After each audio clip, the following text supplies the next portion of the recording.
പഞ്ഞമില്ല സ്വർണ്ണത്തിനും പഞ്ഞമില്ല മണ്ണിതിൽ കരുണ കാണ്ട് പഞ്ഞം ഇതെല്ലാം എന്തിനെ ഒരു ചാൺ വയറിനെ ഇതെല്ലാം എന്തിനെ ഒരു ചാൺ വയറിന്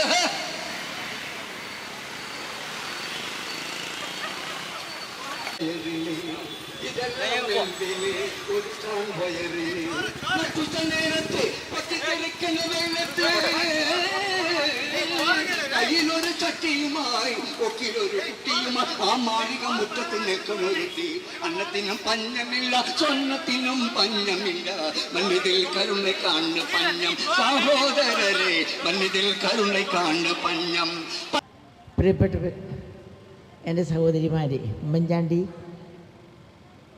ആത്മാവിൽ ജീവിക്കുന്ന ഉമ്മൻചാണ്ടി, ലോകത്തിൽ ജീവിക്കുന്ന ഞാനും ചേർന്ന് നിങ്ങൾക്കൊരു ഓണാശംസ. ഉമ്മൻചാണ്ടി നിങ്ങളെ ഒരുപാട് സ്നേഹിച്ചിരുന്നു. ഒരോണം കൂടെ വന്നിരിക്കുകയാണ് ഉമ്മൻചാണ്ടി ഇല്ലാത്ത ഒരു ഓണം. പക്ഷേ മഹാബലി വരുന്നുള്ള സങ്കല്പത്തിൽ എനിക്ക് ഒരു ഓർമ്മയും ഒരു ഓർമ്മപ്പെടുത്തലുമാണ്. ഉമ്മൻചാണ്ടി കാലഘട്ടവും മഹാബലിയുടെ കാലഘട്ടം തമ്മിൽ നിങ്ങളൊന്ന് താരതമ്യപ്പെടുത്തിയത് നോക്കുക. നമുക്കറിയാമല്ലോ പാട്ട്. മാവേ ഒന്ന് പാടിക്കും.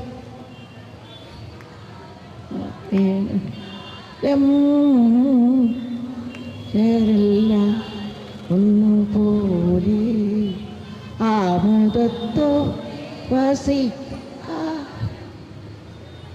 ആപത്തങ്ങാത്തിൽ.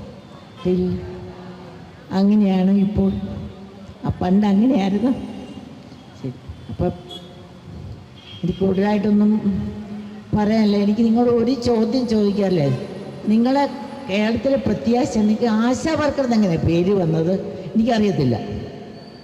ആശാ വർക്കർ എന്ന പേരെങ്ങനെയാണ് വന്നത്? ആശാ പറയാമോ? രമേശ് അറിയാമോ? നിങ്ങൾക്ക് പറയാമോ? ഓ, അത് എനിക്ക് ആശ ഞാൻ മലയാളത്തിൽ എടുത്തുപോയി. അത് പ്രത്യാശയുടെ ആശാമാർക്ക് എല്ലാ ഓണ ആശംസകളും.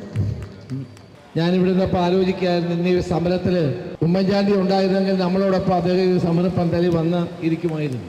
അങ്ങനെ യാതൊരു വിധത്തിലുമുള്ള സ്ഥാനങ്ങളോ ജാടയോ ഒന്നുമില്ലാതെ ഏത് സമരത്തിൻ്റെ മുമ്പിലും സമരക്കാരോടൊപ്പം എപ്പോഴും ഉറങ്ങിയും ഇരുന്നും അനുഭവം പ്രകടിപ്പിക്കുന്ന ഒരു സ്വഭാവത്തിൻ്റെ ഉത്തമ ഉദാഹരണമായിരുന്നു ഉമ്മൻചാണ്ടി. 209 ദിവസമായി ഇന്ന് ആശാ വർക്കർമാർ ഇവിടെ സമരം നടത്തുകയാണ്. വാസ്തവത്തിൽ കേരളത്തിൻ്റെ ജനാധിപത്യ ചരിത്രത്തിലെ ഏറ്റവും അത്യപൂർവമായ ഒരു സംഭവമാണ് ഈ ആശാ വർക്കർമാരുടെ ഈ സമരം. സർക്കാരിൻ്റെ എല്ലാ വിധത്തിലുമുള്ള അവഗണന നേരിട്ടുകൊണ്ട്, പ്രകൃതിയുടെ എല്ലാ വിധത്തിലുമുള്ള തിരിച്ചടികളെ സ്വാഗതം ചെയ്തുകൊണ്ട്, സഹിച്ചുകൊണ്ട് 209 ദിവസമായി ഇന്ന് ഈ ആശാ വർക്കർമാരുടെ സമരം ഇവിടെ തുടരുകയാണ്.